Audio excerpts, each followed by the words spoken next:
Una vez más, pues en Mi Tierra Televisión nos acerca un poco a la historia, ¿no? Nos abre las ventanas a nuestro pasado. Y en este momento, pues el tema que vamos a tratar va a ser esa presencia de los catalanes en la Guerra Civil Española, ¿no? Pero la presencia en el bando nacional, quizá una presencia que ha quedado en el olvido, una presencia que ha quedado incógnita, ¿no? Entonces vamos a ver de dónde vinieron esos catalanes, quiénes fueron esos catalanes y qué labor llevaron ellos de protagonismo durante la guerra, ¿no? ¿Por qué ha pasado esto? Habitualmente la historiografía contemporánea lo que nos explica, lo que nos dice es que Cataluña fue uno de los baluartes, ¿no?, de un poco de esa retaguardia republicana que proporcionó un sinfín de columnas de distinta ideología, anarquistas, comunistas, socialistas, republicanas, de la Esquerra, etcétera, en el frente aragonés, de apoyo a Madrid, etcétera, etcétera, ¿no? No obstante, siempre nos olvidamos un poco de esa participación en el bando nacional. Parece que Cataluña exclusivamente estuvo, por lo tanto, en el bando republicano, ya que la totalidad de las 4 provincias estuvieron del lado republicano. Bueno, pues hay que romper, por lo tanto, otro mito en ese fruto, ¿no?, por recoger la veracidad de las cosas y, por lo tanto, plasmarles a ustedes y describirles esos hechos reales, ¿no?, de la verdad, eliminándoles un poco ese ropaje, ¿no?, de ciertos mitos, ¿no? Entonces, ¿de dónde salieron esos catalanes nacionales, ¿no? Bueno, de diversas fuerzas, ¿no? Y por lo tanto vamos a ver qué pluralidad de fuerzas eran esas, ¿no? ¿Cuál era la situación política de esa Cataluña que llega a la Segunda República y que luego también se fractura igual que el resto de España? Por lo tanto, y es una sociedad partida, una sociedad, por lo tanto, que va a tener su enfrentamiento civil en su interior, en ese aspecto, ¿no? Y desde luego, de los dos bandos que van a luchar formados por catalanes, van a estar formados por una pluralidad de distintas corrientes, ideologías, partidos y siglas, ¿no? ¿Cómo eran esos desconocidos catalanes del bando nacional que han quedado en el olvido, ¿no?, bajo la alfombra? Pertenecen a distintas corrientes. ¿Cuáles son un poco esas corrientes? Bueno, pues tendríamos que ver, por una parte, empezando quizá por la más antigua, la más arcana un poco de las corrientes políticas tradicionales en Cataluña, serían por una parte los carlistas, ¿no?, los cuales pues habían tenido una presencia muy fuerte en Cataluña, esencialmente en las estribaciones del Pirineo, esas zonas del interior de Lérida, del interior de Gerona, un poco, y también en la zona del delta del Ebro, en la zona de Tarragona, ¿no? Así que, por lo tanto, tenemos un carlismo que había tenido unas zonas de hegemonía, de influencia bastante fuerte, sobre todo en las zonas de montaña, pues, y en la zona del delta del Ebro, ¿no? Y que todavía, aproximándonos durante el periodo de la Restauración, periodo también de la Segunda República, va a mantener una fuerza social importante. No de las determinantes de la política de evolución catalana, pero sí de las principales. Era un poder a tener en cuenta en el mundo rural, ¿no?, que todavía se había mantenido, había sobrevivido y mantenía todavía unos islotes de supervivencia importantes allí, ¿no? Esa era una de las fuerzas a tener en cuenta, ¿no? Una de las mayoritarias, y quizá la que vertebraba todo ese espacio social conservador catalán, ¿cuál era? Pues va a ser la Lliga, ¿no? La Lliga regionalista, que aparece también a finales, ¿no?, del siglo XIX.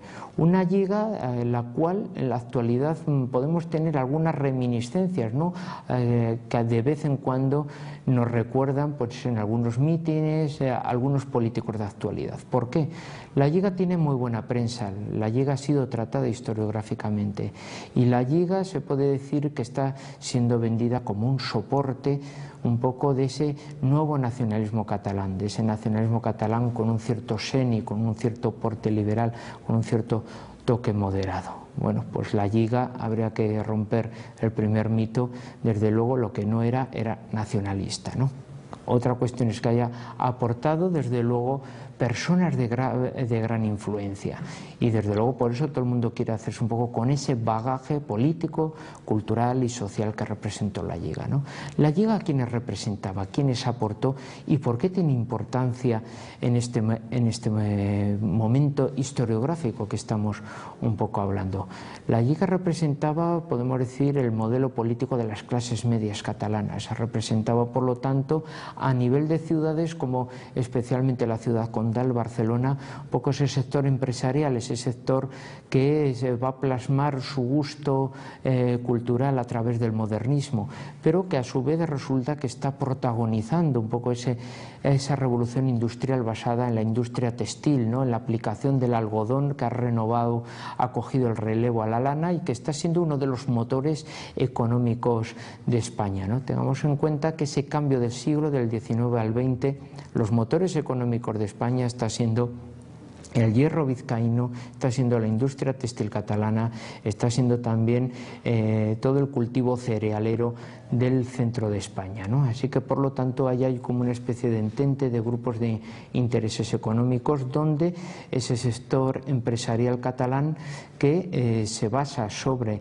especialmente la industria textil, bueno, pues tiene, por lo tanto, su ligazón, su relación de ser un poco con otros grupos, ¿no?, de interés del resto de España, y desde luego no por defender ese renacimiento cultural catalán propio de su lengua autóctona, porque ellos son bilingües, no van, por lo tanto, a perder su españolidad, ¿no?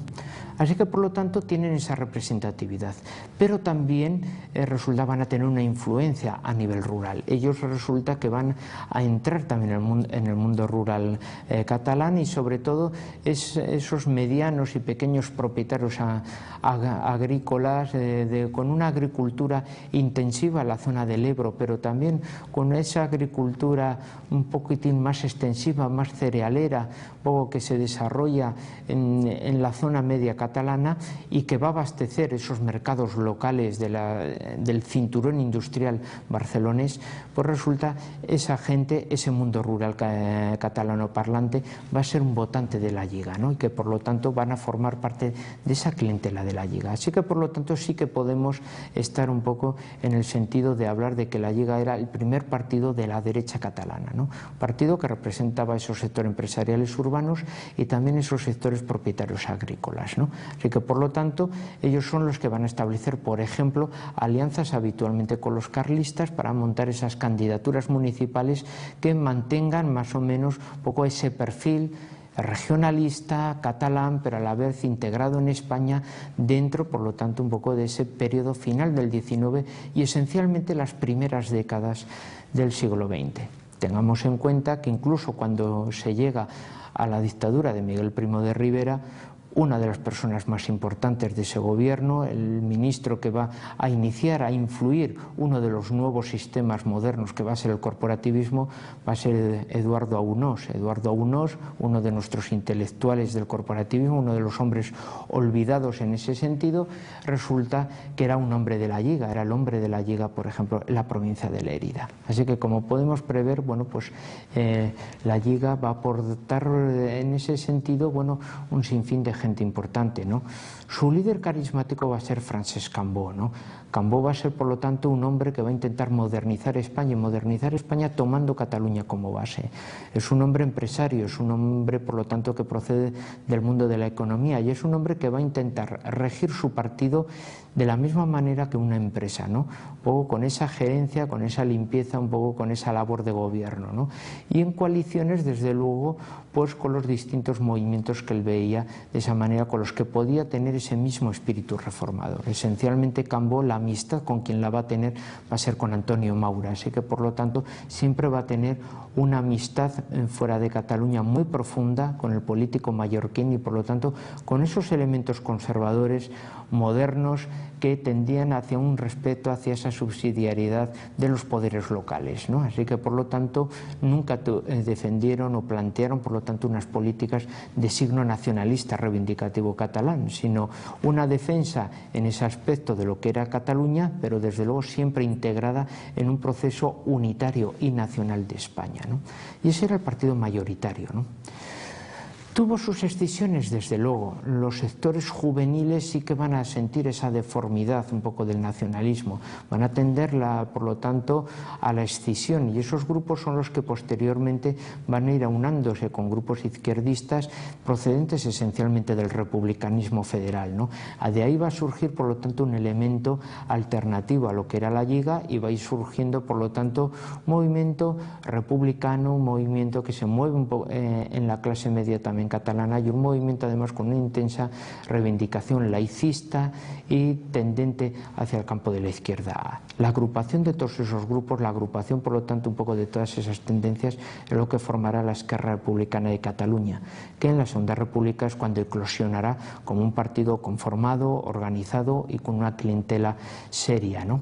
Y también con un voto fluctuante, debido a que la Esquerra Republicana de Cataluña, por una parte, tenía su electorado, por otra parte solía tener un voto útil, por ejemplo, de los trabajadores que estaban organizados por la CNT, o sea, de los anarquistas. Los anarquistas, propiamente por su naturaleza, no tenían en ese sentido un partido político, no lo podían tener, iba en contra de su naturaleza, por lo tanto, política. Pero sí que de vez en cuando ellos realizaban un poco ese voto útil hacia una candidatura si ellos creían que era pertinente. La Esquerra Republicana de Cataluña, recordemos, especialmente los años 20 y los años 30 principalmente, va a proporcionar un poco los abogados defensores, ¿no?, de los pistoleros anarquistas, aquellos abogados que van a defenderles un poco a los pistoleros de la CNT y esencialmente de la FAI, van a proceder de las filas que van a formar un poco esa dirigencia, ¿no?, esa cúpula dirigente de la Esquerra Republicana de Cataluña, ¿no? Así que, por tanto, resulta que la Lliga en ese sentido va a quedar en un papel más bien regionalista, ¿no?, dirigido por un Francesc Cambó, por un Joan Ventosa, por un Bertran Musitó, por un Bas Taverner, por un Trias de Bes, o sea, apellidos históricos de las familias patricias de Barcelona, y esencialmente apellidos con un cierto renombre en el mundo económico, casi principalmente, y también en el mundo universitario y académico, ¿no? Así que, por lo tanto, siempre van a ser un poco reflejo un poco de esas familias de toda la vida, ¿no? Durante la Segunda República sufrirán ellos, se puede decir, una de las escisiones más fuertes, ¿no? Será, curiosamente, de su rama agrícola, ¿no?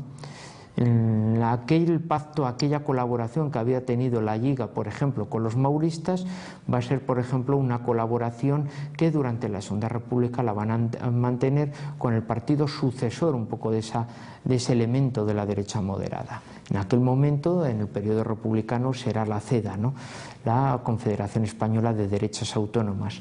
Bien, esa CEDA, por ejemplo, no tenía candidaturas, no tenía presencia en Cataluña. ¿Por qué? Por un respeto con la Lliga, ya que consideraban que eran dos partidos en ese sentido con tal afinidad, por ejemplo, que podrían, por lo tanto, colaborar juntos, y aunque formasen en grupos parlamentarios distintos, José María Gil Robles siempre pudo contar con ese apoyo, por lo tanto, de los diputados de la Lliga, ¿no? Bien, en ese momento, especialmente en el segundo bienio, podemos marcarnos, por ejemplo, del 33 pues hacia el año 36, es cuando, por ejemplo, pues el conflicto agrícola, el conflicto entre los propietarios, va a provocar, por lo tanto, que ese escaso mordiente que va a tener la Lliga en su defensa va a producir que los grupos, especialmente de agricultores vinculados a la Lliga, decidan salirse bajo el liderazgo de Cirora Voltés y decidan, por lo tanto, crear la CEDA catalana, ¿no? Así que vamos a tener, por lo tanto, un pequeño esqueje de la CEDA en plena Cataluña, pero no por circunstancias de que la CEDA quisiera plantearse allí, sino exclusivamente por los problemas internos de la Lliga, ¿no?, que, como decimos, bueno, representaba, se puede decir, esa matriz normal de la derecha catalana allí. Luego, a nivel intelectual, habría que hablar también de otros aspectos, esencialmente en Barcelona, ¿no? Va a haber una perdurabilidad del mundo, por ejemplo, conservador. Ese mundo conservador va a ser, por ejemplo, un mundo muy castellanizante, es donde van a estar, por ejemplo, el sector monárquico alfonsino, y es el que va a plantear, por ejemplo, bueno, en definitiva, habitualmente, bueno, pues una visión muy uniformista, muy castellanizante frente a esa cultura bilingüe tradicional un poco de Cataluña, ¿no?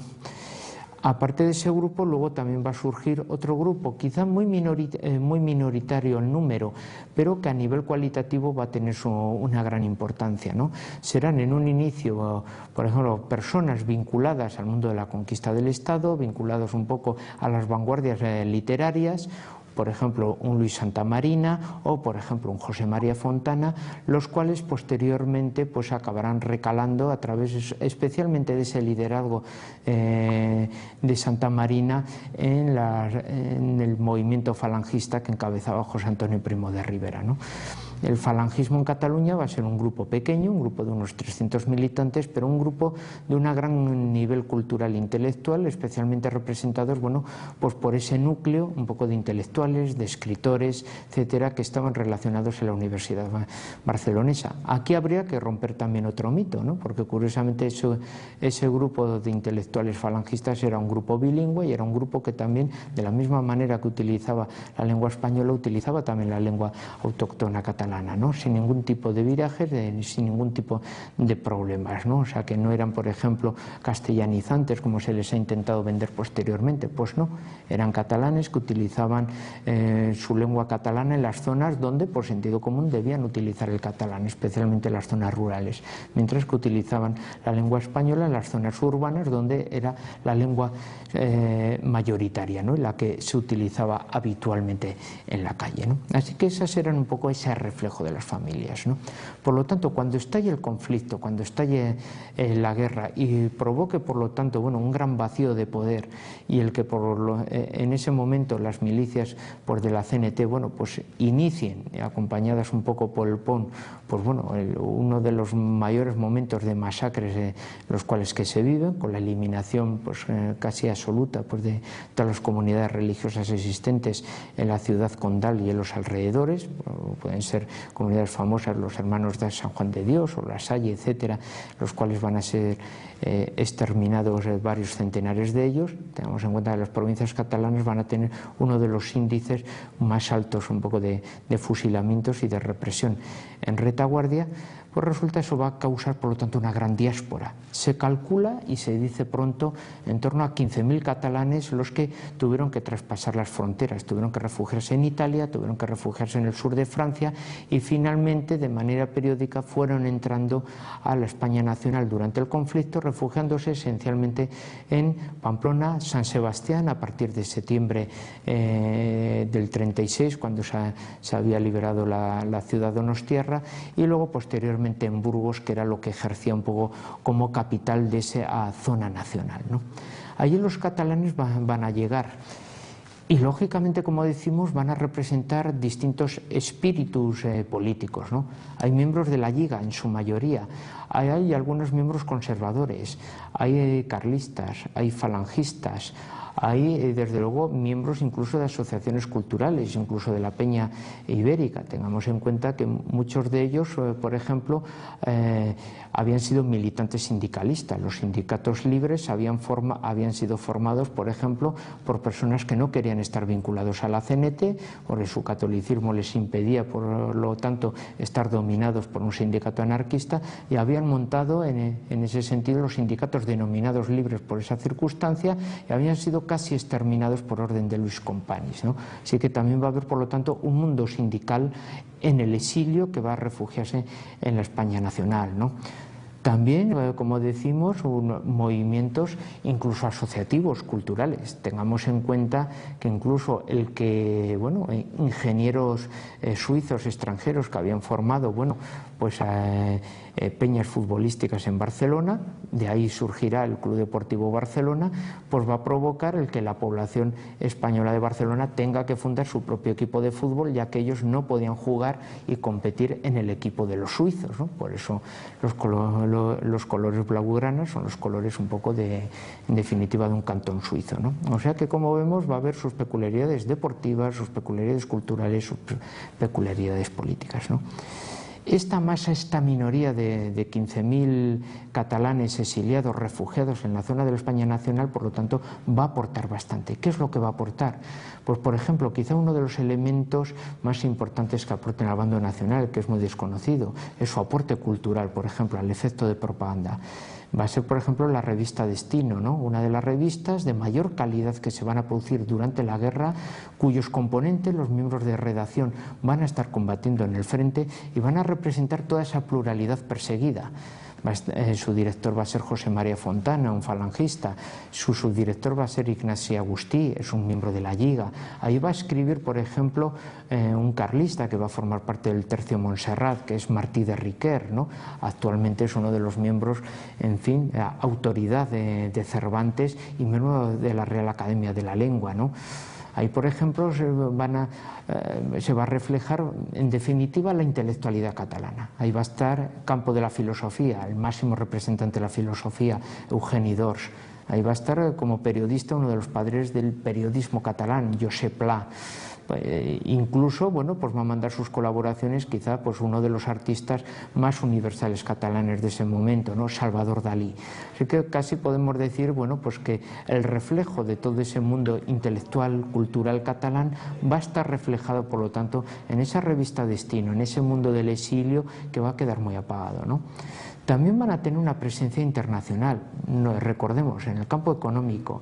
La labor de Francesc Cambó, la labor de su segundo, Joan Ventosa, va a ser, por ejemplo, la de reunir fondos, la de hablar, por lo tanto, precisamente de un bando nacional que no está respaldado por el Banco de España, que carece de las reservas de oro y que, por lo tanto, va a intentar obtener ayuda internacional, ayuda económica, exclusivamente con la palabra, con la garantía de unas personas que tenían, por lo tanto, bueno, una vida profesional y empresarial y unas relaciones internacionales muy fuertes. El patrimonio de estos hombres de la Lliga es el que servirá un poco como patrimonio para los créditos internacionales que se otorguen desde distintos países, ¿no? El papel como intermediario económico de Ventosa o de Cambó va a ser fundamental para conseguir esos auxilios económicos que les eran tan necesarios, ¿no?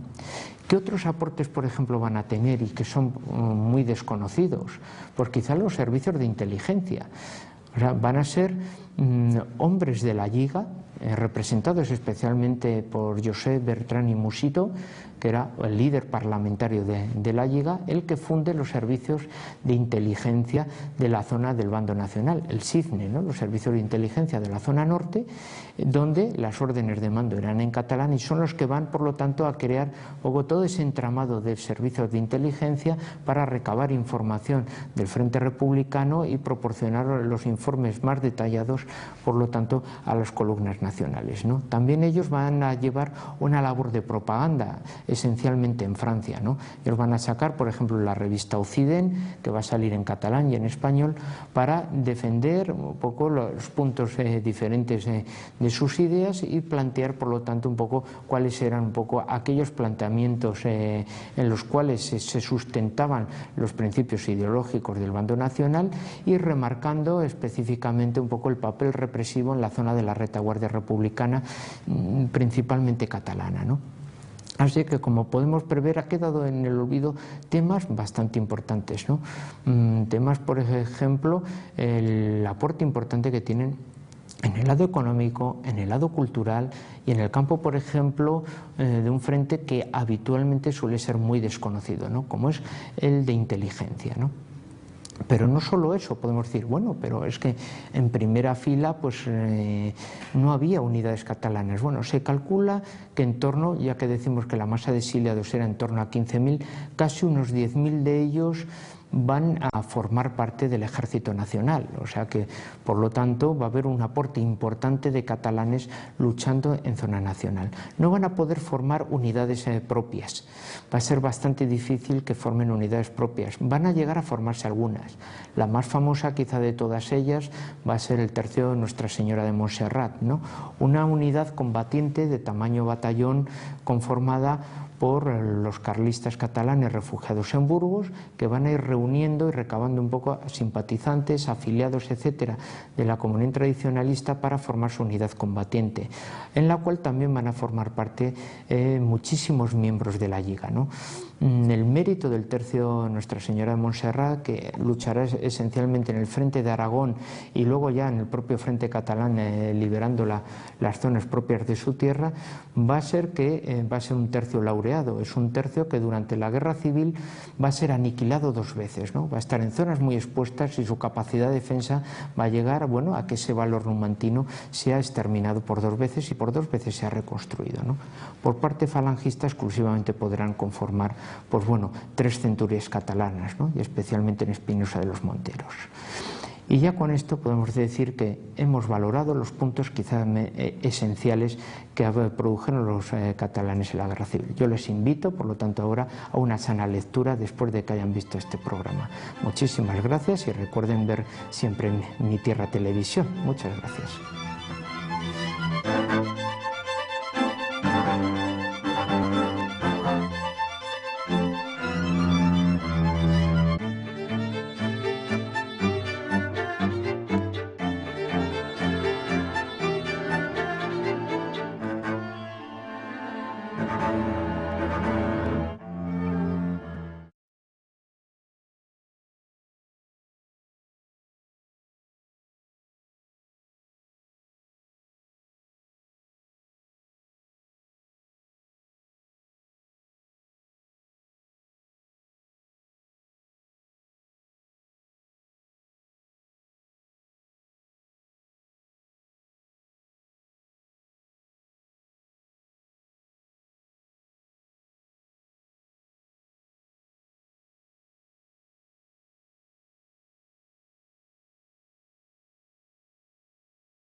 Una vez más, pues en Mi Tierra Televisión nos acerca un poco a la historia, ¿no? Nos abre las ventanas a nuestro pasado. Y en este momento, pues el tema que vamos a tratar, lo que nos explica, lo que nos dice, es que Cataluña fue uno de los baluartes, ¿no?, de un poco de esa retaguardia republicana que proporcionó un sinfín de columnas de distinta ideología, anarquistas, comunistas, socialistas, republicanas, de la Esquerra, etcétera, en el frente aragonés, de apoyo a Madrid, etcétera, etcétera, ¿no? No obstante, siempre nos olvidamos un poco de esa participación en el bando nacional. Parece que Cataluña exclusivamente estuvo, por lo tanto, en el bando republicano, ya que la totalidad de las 4 provincias estuvieron del lado republicano. Bueno, pues hay que romper, por lo tanto, otro mito en ese fruto, ¿no?, por recoger la veracidad de las cosas y, por lo tanto, plasmarles a ustedes y describirles esos hechos reales, ¿no?, de la verdad, eliminándoles un poco ese ropaje, ¿no?, de ciertos mitos, ¿no?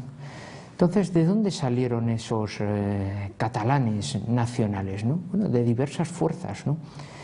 Y por lo